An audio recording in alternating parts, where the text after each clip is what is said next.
I hope you brought your battle axe because we are having some showdowns today. Welcome back to another installment of Krabby's Cards. And today we are going through Sun and Moon, Sword and Shield, Scarlet and Violet, and we're even going to do the Mega Evolution era with their 3 sets. And we are picking which set is the most investable and the most collectible right now at the current price, and whatever set it goes up against, it is going to be price equivalent. So if something is $1,000 going against something that's $2,000, you would get to buy two of the cheaper one. So that's how we're going to do it, dollar for dollar, pound for pound, and we're just going to see what is the best pickup right now from each era. I thought that would be fun to go through, so let's get right to it. We're going to start with Sun and Moon, one of my favorite eras, the era that I got back in and never got out again. It would be really easy for our first nominee from this era to be Hidden Fates, but I'm not going to do that because I understand it's a very niche specialty set with the shinies, right? And we're not going to do Team Up because Team Up is so far gone at $10,000 a booster box. It's just hard to really compare anything to it. So we have to start with the first nominee with Cosmic Eclipse, right? Easy choice, really popular set. Cosmic Eclipse is definitely the first nominee. And it was tough to find someone to go against Cosmic, but I settled on Unified Minds. So another tag team set, right? We have to have tag team versus tag team for the Sun and Moon era, right? Because the Sun and Moon era really is the last. 2019 is the Sun and Moon era, right? So right now, Unified Minds is sitting anywhere from like $2,200 to $2,600 a booster box. Cosmic Eclipse is pushing 4,000, right? There's still some sales here and there at like 38 to 3,900, but it's basically a $4,000 box. Now, when we look at these two sets, right, we look at it from an art standpoint and very similar, like stylistically, right? They have a very similar art style, and obviously they both have tag team cards. Now, Cosmic Eclipse, has the ADP and that the statue that card is beautiful. I believe that's the top chase from that set. And then you have all the original starters, right? You have Venusaur, Charizard, and Blastoise. You have Blastoise with Piplup. You have Charizard with Braixen, and then you have Venusaur with not Celebi. I can't remember. Superior maybe. So you do have that nostalgia with the regular starters, and you have like an alt art version of those. One huge thing that is missing from Unified Minds, right? So you have the Deoxys Espeon, the Garchomp Giratina, the Mewtwo, and the Umbreon Darkrai. Those 4 cards are all great, right? And you have the regular version of them, and then you have like a full art version of them. But we don't have the alt arts of those 4 cards in the set. All 4 of them were removed from the set, and 2 of them are in tins, which are incredible, and I wish I had them. I don't have those tins, and it was one of the biggest, man, I had a chance to pick those up, and I just didn't. So 2 of those, I believe it's the Garchomp and then the Mewtwo. Those ones are in tins, and then the Deoxys Espeon and the Umbreon Darkrai are in a collection box, which is insane. I remember this collection box sitting at Walmart for like $50 or $59.99 for like a year. And it's just like, what were we doing, right? So Unified Minds is missing all of those promos, and that hurts it a lot because Cosmic got a lot of the alt arts for the top chase cards.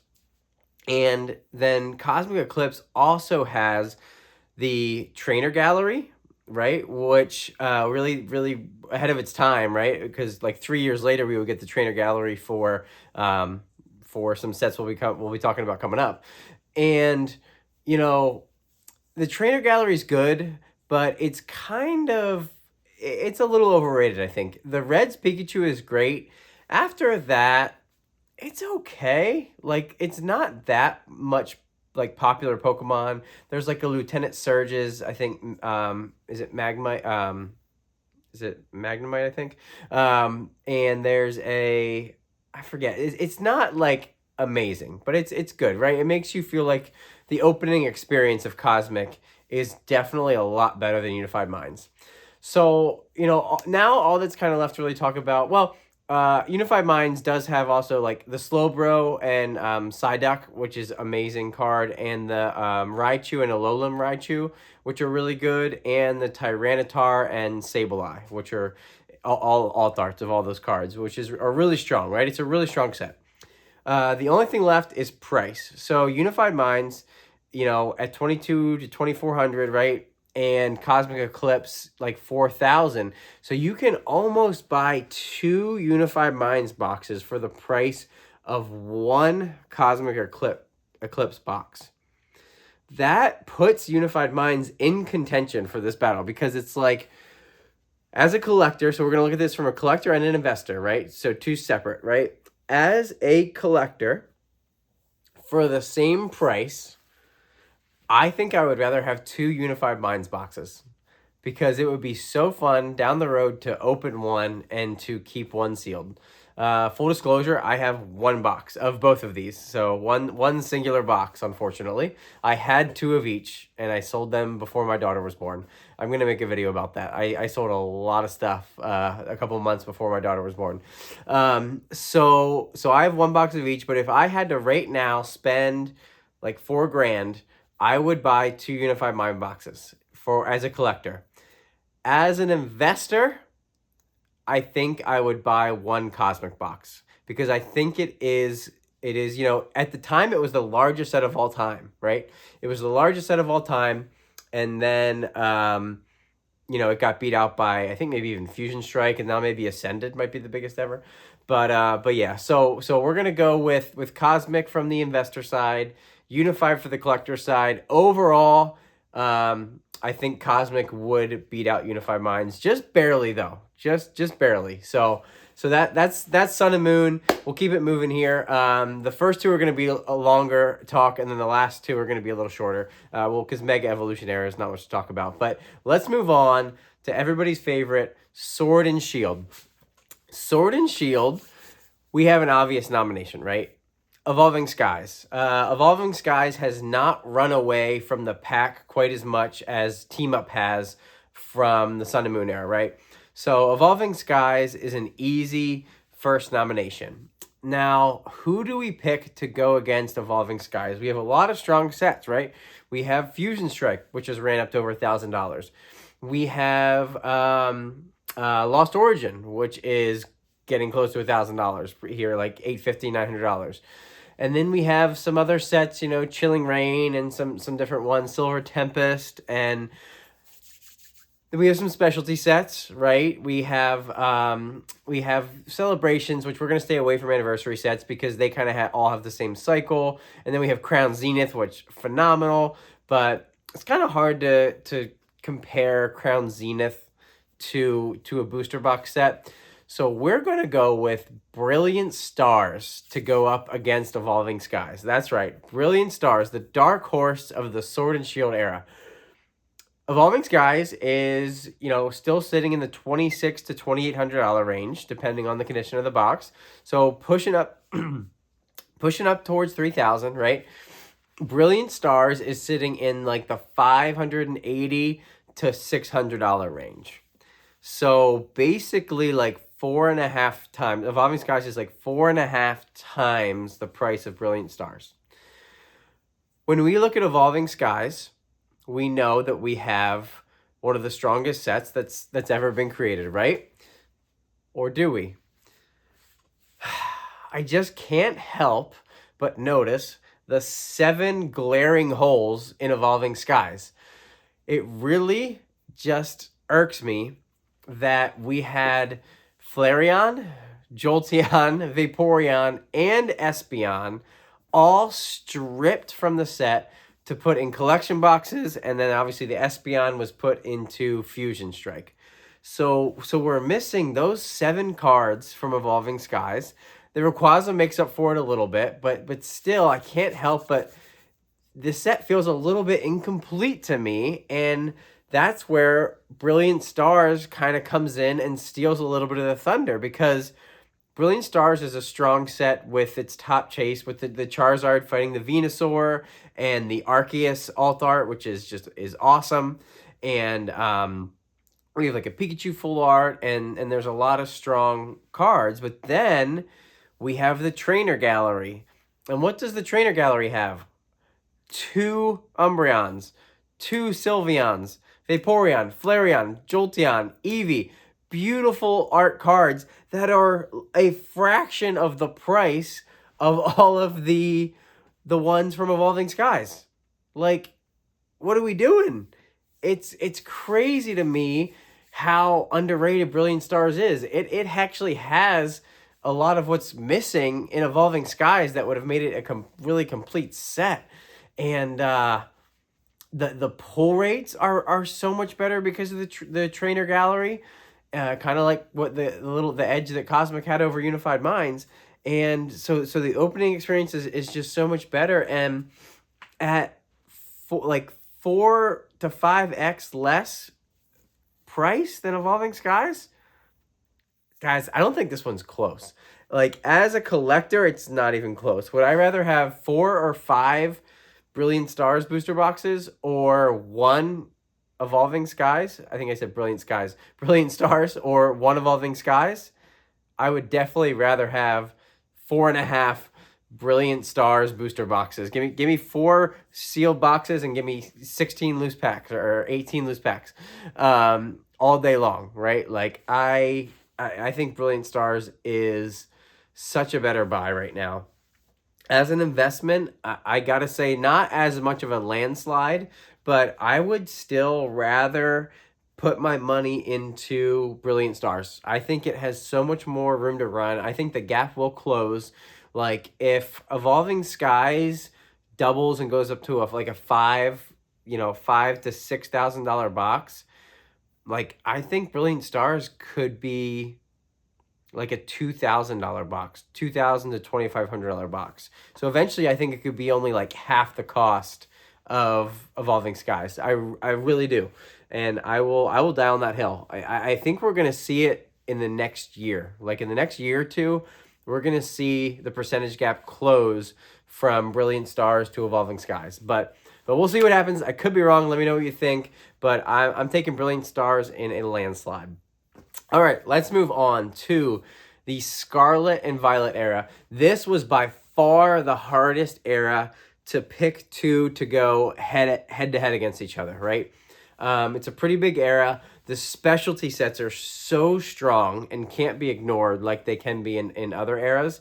So it was really hard. And I know, look, I have to pick Destined Rivals because, look, I'm not the biggest fan, right? Everybody knows that. But I'm not going to deny, you have Team Rocket, you have Cynthia's Garchomp, you have Misty with all of her Pokemon, you have Ethan with his Ho-Oh and his Typhlosion, and like, you have so many good iconic, and look, Gold version is my favorite game, so I have a lot of nostalgia for Team Rocket, for Ho-Oh and Typhlosion and everything. So I recognize it's a great set, right?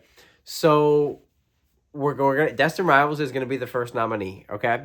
And then picking something to go up against it, I thought about like Paldea Evolved, but it's just there's no comparison with the nostalgia factor, and just it's already one of the most expensive boxes. And I know it's going out of rotation and everything. And then I thought about like Surging Sparks and some others, but ultimately there was really only one set that I could put up against Destined Rivals, and that was 151. Because nothing has the hard-hitting Pokemon like 151 does to go up against Destined Rivals. And when you look at the illustration rares that 151 has, say what you want about the artwork, people love it. The whole starter line is just, I mean, look what they've done the last couple weeks. The demand is just there, and it's gonna be a forever set, right? And you still have a lot of good special illustration rares with Pikachu and Alakazam and Mr. Mime, and I'm missing a really good one. There's a ton of good illustration rares from the set, and full arts. The full arts are really cool. I've been picking up all the full arts from it because I love the full arts with the solid background. They're just some of my favorite cards.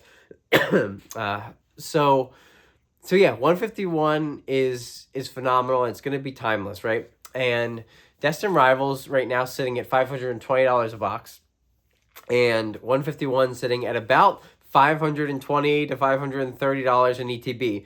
So it's wild because they're in such different parts of their cycle right now. And the ETB for 151 is just as expensive as a Destined Rivals box. So when we look at these sets, both sets are so deep. Both sets have decent, I think 151's pull rates are probably a little better, so the opening experience is probably a little more fun for 151. But Destined Rivals doesn't have terrible pull rates, I don't think. If we sorry, excuse me, guys. I'm still a little bit sick. I'm a lot better than I was the last 2 days, but I'm still a little bit sick. So when we look at it from trying to compare an ETB to a booster box, right? It's hard to adjust the pack price. Man, sorry guys. But we have 151 over $20 a pack now. We still have Destined Rivals available for like $10 a pack or under at some places. So when you look at it from that standpoint, it seems like Destined Rivals were just easy, right? For the price point being just so much better. But I think we're going to get a lot more Destined Rivals printed over the next few years and have availability. So if I had to put my money as an investment into one product right now, I would definitely pick 151. I would rather pick up an ETB or some collection boxes or something like that, and try to find a good deal.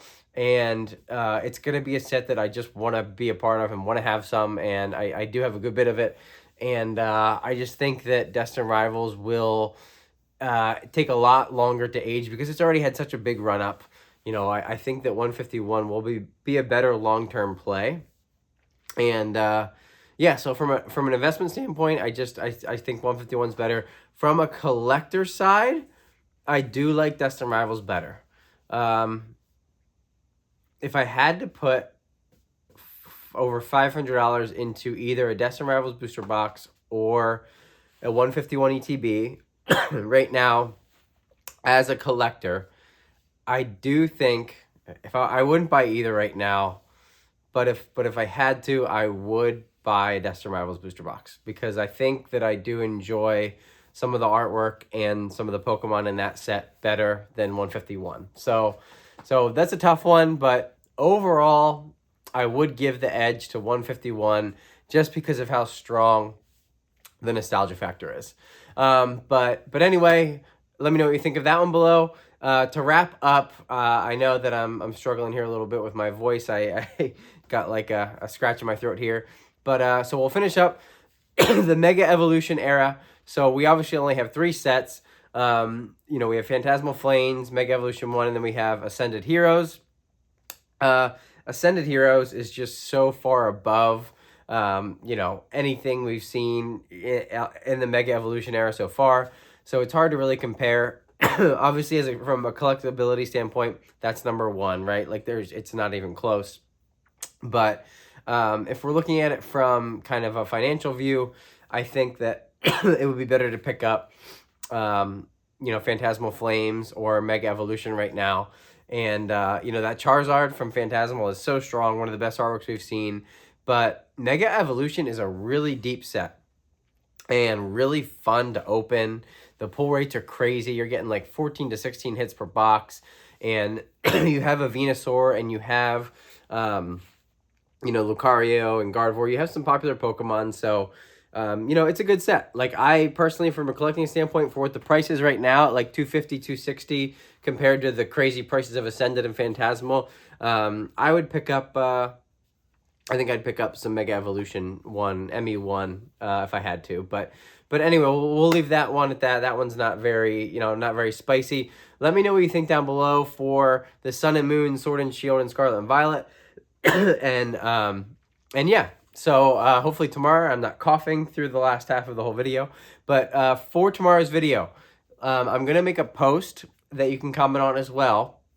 But let me know what you want me to talk about tomorrow. Saturdays are going to be kind of like open discussions, Q&A, like any questions you drop for me down below or on the post that I'm going to post tomorrow afternoon in like the community like post thing. I haven't really posted anything in there before, but I'm going to post in there. If you have any questions or any topics, like any topics that you would like me to talk about on Saturdays, I'm just going to take like 4 or 5 different topics and just going to quick hit. We're just going to talk about them. So let me know down below what you want me to talk about in tomorrow's video. And if you put it, I will talk about it. I promise. So even if I get 10 or 12 different things, we'll hit on them, you know, real quick, kind of quick topics. But yeah, ask me whatever you want. And like I said, I'll do that post tomorrow. I appreciate you guys sticking with me. Let me know down below if I got it wrong, or if you would have picked the same things to the boxes, the sets to go up against each other. Krabby's pick of the day. I always forget to do one. I just picked up these illustrations. Did I show these illustration rares? There we go. The Kangaskhan. I think I already showed that the other day. Like I said, I'm picking up some full arts from 151, and yeah, and I picked up some illustration rares the other day. Here, this Pidgeotto from Obsidian's cool. I like this card.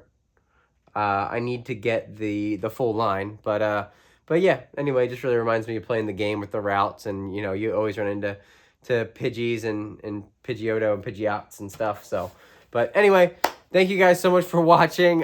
Sorry for struggling through this one, the second half, but yeah, hopefully I'm fully better by tomorrow. And thank you so much for watching. Like, comment, subscribe, and we will see you all tomorrow.